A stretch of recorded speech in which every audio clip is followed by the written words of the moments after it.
Hello class 12। तो कैसे हैं आप सब? आई होप आप सब अच्छे होंगे और मस्त होंगे। स्वागत है आप सभी का हमारे इस प्रारंभ सीरीज के अंदर। आज की इस क्लास के अंदर chapter number 2 change in profit sharing ratio का लेक्चर नंबर 2 होने जा रहा है। आज की इस क्लास के अंदर हम कुछ थ्योरीज भी कवर करेंगे और साथ ही साथ में उस रिलेटेड टॉपिक का हम प्रैक्टिकल क्वेश्चन भी करेंगे, ताकि पूरे ही डाउट अच्छे से क्लियर करते हुए हम लोग चलेंगे। इससे पहले वाले लेक्चर में मैंने आप लोगों को बताया था कि change in profit sharing ratio क्या होता है, उसकी कुछ थ्योरीज हम लोगों ने कवर किया था बच्चों, जहां हमने सीखा था कि भाई change in profit sharing ratio क्या होता है, किस तरीके से करते हैं, क्या इंपैक्ट्स हमें देखने को मिल सकते हैं। इन सब के बारे में हमने थोड़ी बहुत जानकारी ली थी बच्चों।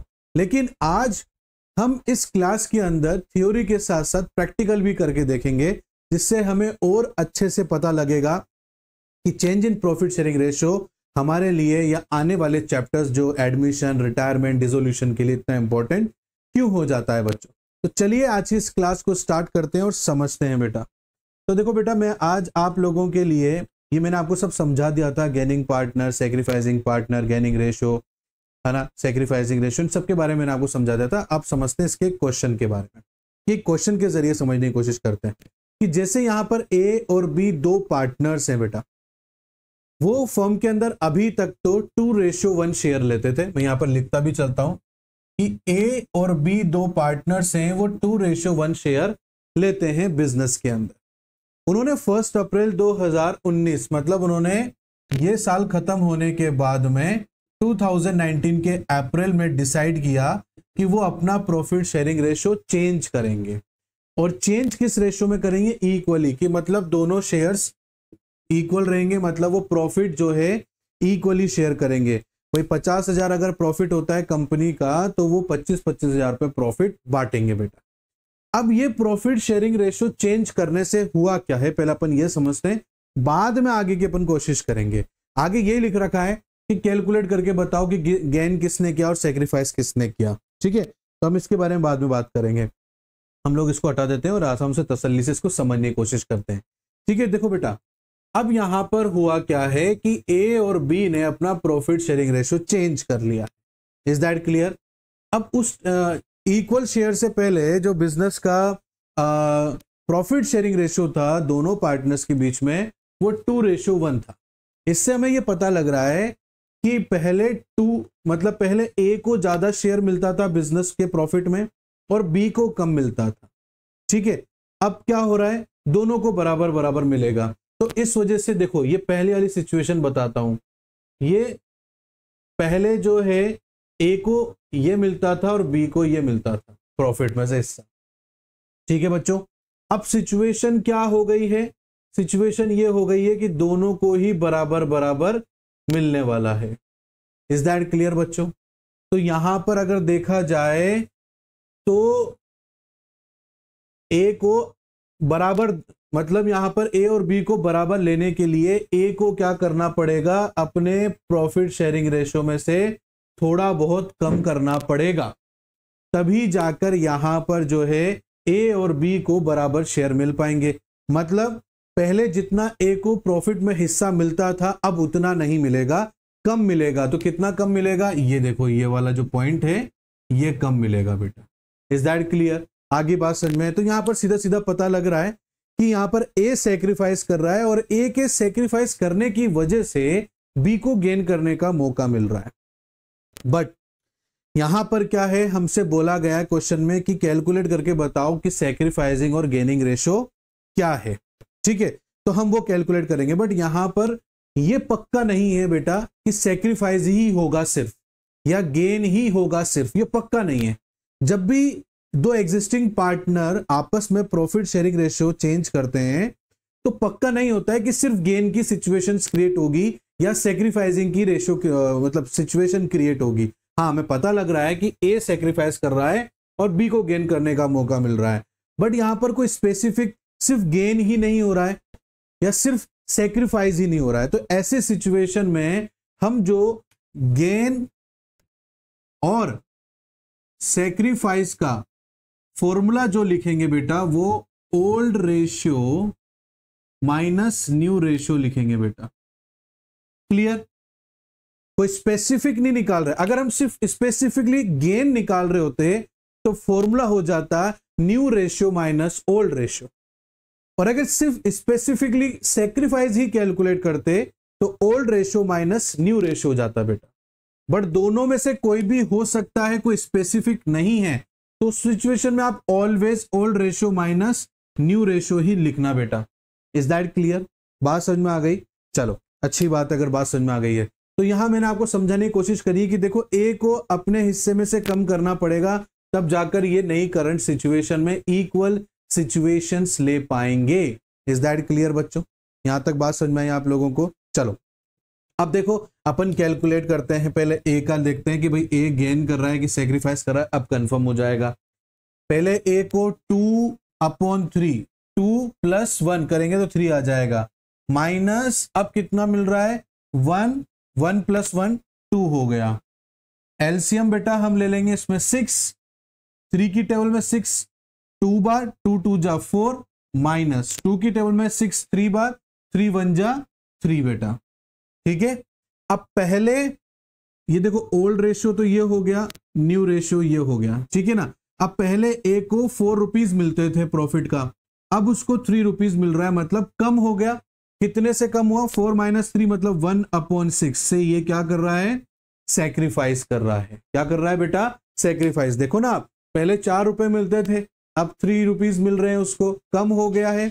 अब कम कितने से हुआ है? तो 4 - 3 करेंगे तो 1 आ जाएगा बेटा। तो 1/6 से वो क्या कर रहा है? सैक्रिफाइस कर रहा है बच्चों। Is that clear? ऐसे ही बी का हम देखते हैं कैलकुलेट करके बेटा। बी को पहले 1/3 मिलता था, अब 1/2 मिल रहा है बेटा। एलसीएम 6 ही लेंगे बेटा। 3 की टेबल में 6 2 बार 2 1 जा 2 माइनस 2 की टेबल में 6 3 बार 3 1 जा 3 बेटा। तो देखो पहले 2 रुपए मिलते थे, अब 3 रुपए मिल रहे हैं, मतलब बढ़ गया। कितने से बढ़ गया बेटा? यहां बढ़ गया 1/6 से, तो इसको बढ़ गया, तो ये गेनिंग सिचुएशन हो गई है। क्या हो गई है? गेनिंग सिचुएशन हो गई है। Is that clear? आ रही है बात समझो बेटा कि ए को यहां पर सैक्रिफाइस करना पड़ रहा है प्रॉफिट शेयरिंग रेशियो को चेंज करने की वजह से, और बी को गेन करने का मौका मिल रहा है प्रॉफिट शेयरिंग रेशियो को चेंज करने की वजह से। Is that clear?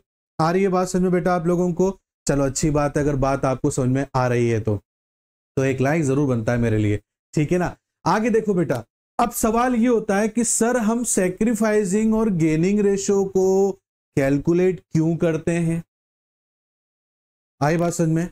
तो बेटा देखो, अगर हम किसी भी चीज को रटे नहीं और समझते हुए चलें तो फिर हमें सोचने की जरूरत नहीं है कि भाई हम आगे क्या करेंगे इसके बाद, ठीक है ना। तो आप समझो अब यहां पर ध्यान से देखो बेटा, हम सैक्रिफाइसिंग और गेनिंग रेशियो इसलिए कैलकुलेट करते हैं क्योंकि हम कंपनशिएट कर सकें सैक्रिफाइसिंग पार्टनर को।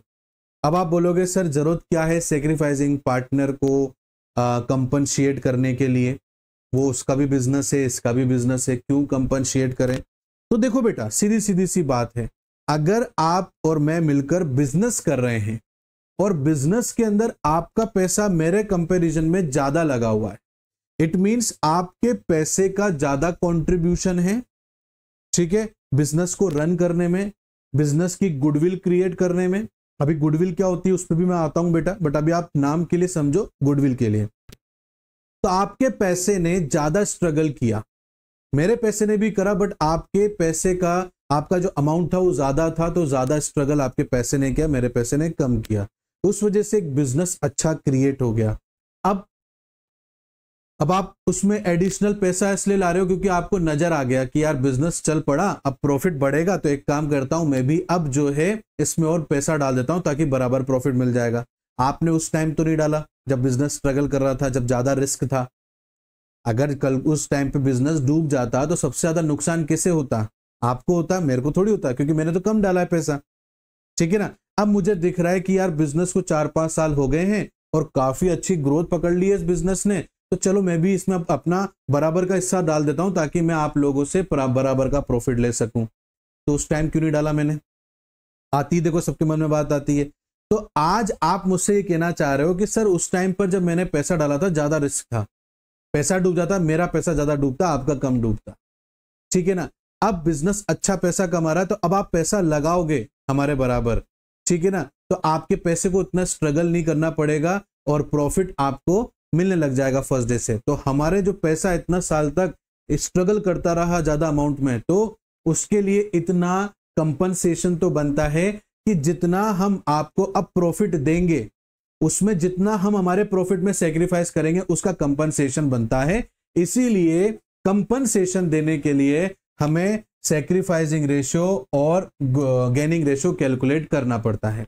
अब सेक्रीफाइसिंग रेशियो को कंपनसेशन करने के लिए, किसी भी सेक्रीफाइसिंग पार्टनर को कंपनसेट करने के लिए हमारे पास में एक ही सोर्स अवेलेबल है, वो है गुडविल। क्या है बेटा? वो गुडविल। अब सर गुडविल क्या होता है? अभी इसी ये हमारा नेक्स्ट टॉपिक है। आई होप आपको ये चीजें समझ में आ गई होगी। तो हम आगे बढ़ते हैं बेटा और समझने की कोशिश करते हैं। आप वीडियो पोस्ट करके इसको लिख सकते हो बेटा, नहीं तो मैं आगे बढ़ता हूं, ठीक है। तो ये बेटा हमारा सेक्रीफाइसिंग और गेनिंग रेशियो कैलकुलेट किया जाता है इस तरीके से। और किस वजह से किया जाता है, वजह मैंने बता दी है, आगे मैं आपको डीपली और समझाऊंगा, ठीक है। तो देखो बेटा ये गुडविल का हिस्सा आ रहा है वो हमारा, ये रहा गुडविल। अब बच्चों का सवाल, जैसे कि मैंने बताया कि कंपनसेशन करने के लिए सेक्रीफाइसिंग पार्टनर को किस में से कंपनसेट किया जाता है? गुडविल में से कंपनसेट किया जाता है। ये एक ही रिसोर्सेज या सोर्स अवेलेबल है जिससे सेक्रीफाइसिंग पार्टनर को कंपनसेट किया जाता है गेनिंग पार्टनर के द्वारा। अब सर ये गुडविल क्या होता है? तो देखो बेटा गुडविल एक इंटेंजिबल एसेट्स है। हाँ बिल्कुल ये एसेट्स है बेटा। अब सर ये एसेट्स क्यों है और इंटेंजिबल क्या होता है? तो इंटेंजिबल मतलब होता है जिसे हम देख नहीं सकते, महसूस कर सकते। ओके, बात समझ में आ गई सर। बट ये सर एसेट्स क्यों हुआ बेटा? क्योंकि ये हमें कमा कर देता है। अब सर ये हमें कमा कर कैसे देता है? तो देखो बेटा, आप एक दुकान खोलते हो, वहां पर आप ईटेबल आइटम्स रखते हो और बहुत अच्छी क्वालिटी रखते हो, हाइजीन का ध्यान रखते हो, टेस्ट का ध्यान रखते हो और कस्टमर का प्रेफरेंस का भी ध्यान रखते हो।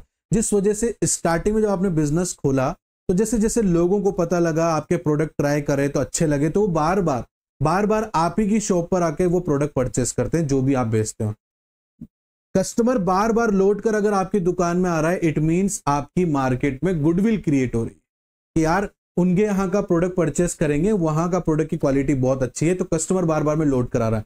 तो वो जो कस्टमर बार बार लौट कर आ रहा है ना, वो आपकी गुडविल है कि मार्केट में आपकी गुडविल क्रिएट होती जा रही है। तो दिया ना है गुडविल ने आपको पैसा कमाकर, और जो चीज पैसा कमा कर दे बिजनेस में वो क्या हो जाती है? एसेट्स हो जाती है। तो गुडविल भी क्या होती है? एक एसेट्स के रूप में होती है। इज दैट क्लियर बेटा? अब ये एसेट्स है और जिसका पैसा बिजनेस में ज्यादा लगा हुआ है उसकी वजह ज्यादा रहती है गुडविल क्रिएट करने की, क्योंकि उसके पैसे का ज्यादा कंट्रीब्यूशन रहता है बिजनेस के अंदर, उसका पैसा ज्यादा रोटेट होता है मार्केट में, होता तो उसका बेटा बट रेशियोज कम है ना बेटा। तो इस वजह से ज्यादा कंट्रीब्यूशन, ज्यादा कैपिटल को माना जाता है जिसका ज्यादा रहेगा बेटा। तो जिसका ज्यादा रहेगा उसका ही कंट्रीब्यूशन गुडविल को क्रिएट करने में भी ज्यादा रहेगा। अब वो प्रॉफिट शेयरिंग रेशियो पहले ज्यादा ले रहा था, बराबर ले रहा है, तो बेटा उसका जो कम हो गया और उसकी वजह से जो गुडविल ज्यादा क्रिएट हुई थी, उसको उस गुडविल में से जितना वो अब सेक्रीफाइस करेगा, जितना भी वो सेक्रीफाइस करेगा गुडविल में से उतना हिस्सा गेनिंग पार्टनर को, सेक्रीफाइसिंग पार्टनर को देना पड़ेगा बेटा। Is that clear? आ गई बात समझ में? इसीलिए गुडविल बिजनेस के लिए जरूरी होती है, ठीक है ना। और गुडविल को कैलकुलेट करने के काफी सारे तरीके होते हैं। एक ऐसे भी होता है बेटा जैसे टोटल एसेट्स और लायबिलिटी माइनस कर दो, एसेट्स ग्रेटर देन लायबिलिटी होनी चाहिए, बस इस बात का ध्यान रखना। अगर एसेट्स ज्यादा है और लायबिलिटी कम है, उसको माइनस करोगे तो बीच में माइनस करने का जो आंसर आएगा ना वो गुडविल ही होता है। Is that clear? वो क्या होता है बेटा? गुडविल ही होता है। बहरहाल हम उस बारे में बाद में बात करेंगे, पहले हम समझते हैं कि गुडविल होता क्या है। तो आई होप आपको गुडविल के बारे में समझ में आया होगा कि गुडविल क्या होता है और गुडविल किस लिए कैलकुलेट किया जाता है बेटा। गुडविल सिर्फ एक ही चीज के लिए कैलकुलेट किया जाता है सर, और वो है सिर्फ और सिर्फ सेक्रीफाइसिंग पार्टनर को कंपनसेट करने के लिए। इज दैट क्लियर बेटा? मेरी बात समझ में आ गई यहां तक? चलो अच्छी बात है, अगर मेरी बात आप लोगों को यहां तक समझ में आ गई है तो, कि भाई गुडविल एक इंटेंजिबल एसेट्स होती है। गुडविल इंटेंजिबल एसेट्स इसलिए होती है क्योंकि वो बिजनेस को कमा कर देती है, क्योंकि मार्केट में उसकी एक अच्छी इमेज क्रिएट होती रहती है बेटा। एक अच्छी इमेज अगर क्रिएट होती रहेगी मार्केट में तो आपको बिजनेस करने का ज्यादा मौका मिलेगा, कस्टमर बिल्ड ज्यादा होंगे आपके पास में और आपको पैसा अच्छा कमाने का मौका मिलेगा। ठीक है बेटा। और गुडविल इसलिए भी कैलकुलेट किया जाता है बेटा ताकि जो सेक्रीफाइसिंग पार्टनर है वो जितने से सेक्रीफाइस कर रहा है उसको गुडविल में से उतना हिस्सा मिले गेनिंग पार्टनर के द्वारा। इज दैट क्लियर बेटा? अब गुडविल को कैलकुलेट करने के तरीके क्या क्या होते हैं? तो देखो बेटा, गुडविल को कैलकुलेट करने के 4 तरीके होते हैं बेटा। पहला होता है एवरेज प्रॉफिट मेथड, दूसरा होता है सुपर प्रॉफिट मेथड, तीसरा होता है कैपिटलाइजेशन मेथड, चौथा होता है परचेज कंसीडरेशन मेथड। ये 4 अलग अलग प्रकार के मेथड्स होते हैं जिससे आप जिससे भी चाहो उससे अपने बिजनेस की गुडविल कैलकुलेट कर सकते हो। ठीक है, बट क्वेश्चन में जिस तरीके का मेथड दे रखा होगा हमें उसी मेथड से उसको गुडविल को कैलकुलेट करना होगा। तो आज की इस क्लास के अंदर मैं आप लोगों के लिए एवरेज प्रॉफिट मेथड लेकर आया हूं बेटा। अब एवरेज प्रॉफिट मेथड क्या होता है सर? तो इसके अंदर हम ये पता लगाते हैं कि हम एवरेज कितना पैसा कमा रहे हैं या कितना प्रॉफिट हम लोग एवरेज कमा रहे हैं। तो इसमें हम क्या करते हैं, हम एवरेज निकालने के लिए 2 साल का, 3 साल का, 4 साल का, 5 साल का जो भी प्रॉफिट हमने 5 साल के अंदर कमाया उसको लेते हैं। ठीक है ना, और उसका एवरेज निकालते हैं कि भाई हम कितना एवरेज कमा लेते हैं प्रॉफिट, मतलब इतना तो हम लोग कमा ही रहे हैं जब से हमने बिजनेस स्टार्ट किया है, यूं समझो आप। तो उसमें आप जितने साल लेना चाहो, प्रीवियस जितने भी साल लेना चाहो, इंक्लूडिंग करंट ऑल्सो, वो आप जितना चाहो उतना ले सकते हो। जैसे 3 साल का ले लिया, 4 साल का ले लिया, 5 साल का ले लिया, वो आप ले सकते हो। बट क्वेश्चन में जितने साल का गिवन कर रखा है अपन को उसी से करना पड़ता है। तो ऐसा नहीं है कि रियल लाइफ में भी ऐसा होगा क्या? तो बेटा रियल लाइफ में आप जितना चाहो उतना एवरेज प्रॉफिट ले सकते हो, 2 साल का, 3 साल का, 4 साल का, बट क्वेश्चन में जो गिवन होगा वही हमें लेना पड़ेगा बेटा। इसको क्या करना पड़ता है बेटा, इससे हमें ये पता लगता है कि हम एवरेज कितना कमा रहे हैं इन 3 साल के अंदर, हमने कितना एवरेज प्रॉफिट कमाया। ठीक है ना, कि सर इतना तो हमारे पास बिजनेस में प्रॉफिट आया ही आया है, उसी को ही हम कहते हैं एवरेज प्रॉफिट। इस एवरेज प्रॉफिट का जो भी नंबर ऑफ ईयर परचेज होता है, ठीक है ना, नंबर ऑफ ईयर परचेज मतलब जिसमें एसेट्स वगैरह हम लोग परचेज करते हैं वो एक लेकर चलते हैं। वो क्वेश्चन में गिवन होगा कि 2 ईयर्स 3 ईयर्स परचेज, ठीक है ना, 2 ईयर परचेज, ऐसे आपको लैंग्वेज में लिखा हुआ नजर आ जाएगा क्वेश्चन के अंदर। भाई 2 ईयर परचेजिंग है या 1 ईयर परचेजिंग है या 3 ईयर परचेजिंग है, तो जितने का भी परचेजिंग होगा उसे एवरेज प्रॉफिट से मल्टीप्लाई कर देंगे तो हमारे पास में वैल्यूएशन ऑफ गुडविल आ जाएगा। भाई कितने साल की अपन को परचेजिंग देखनी है गुडविल की, है ना, 3 ईयर्स परचेज या 2 ईयर परचेज, वो हम देख लेंगे उसके। ठीक है बच्चों, ये थोड़ा सा आपको जानकारी मिली होगी, आई होप आपको समझ में भी आया होगा। आगे देखते हैं क्वेश्चन के जरिए समझने की कोशिश करते हैं क्या है। देखो यहाँ पर टोटल कैपिटल एक फर्म का जिसमें 3 पार्टनर्स हैं, सौरभ, मोहित और निखिल नाम से, और इन तीनों का जो मतलब पूरे फर्म का जो कैपिटल आ रहा है वो 10 लाख रुपीस का आ रहा है। कंपनी के पास नेट प्रॉफिट है 3 साल के, 2013 और 14 के 40,000, 14-15 के 46,000, 15-16 के 52,000 रुपीज। और यहाँ पर आपको 3,000 का एबनॉर्मल लॉस भी हुआ है जो कि 2014-15 में हुआ है। अब सर ये एबनॉर्मल लॉस क्या होता है? जो बिल्कुल अनएक्सपेक्टेड होता है, ठीक है ना, जो बिल्कुल अनएक्सपेक्टेड होता है। कुछ लॉसेज होते हैं जो नॉर्मली हैं, जो कुछ लॉसेज हैं जो नॉर्मल है कि हाँ भाई ये तो होगा ही होगा लॉस, तो वो नॉर्मल लॉसेज हैं। जैसे कि मैं एक एग्जांपल लेके बताता हूं आपको, जैसे क्रूड ऑयल है उसको रिफाइन करते हैं तो उसमें से 1% 2% इवेपोरेट हो जाता है वो ऑयल, वो किसी काम का नहीं होता, तो वो एक नॉर्मल लॉस है।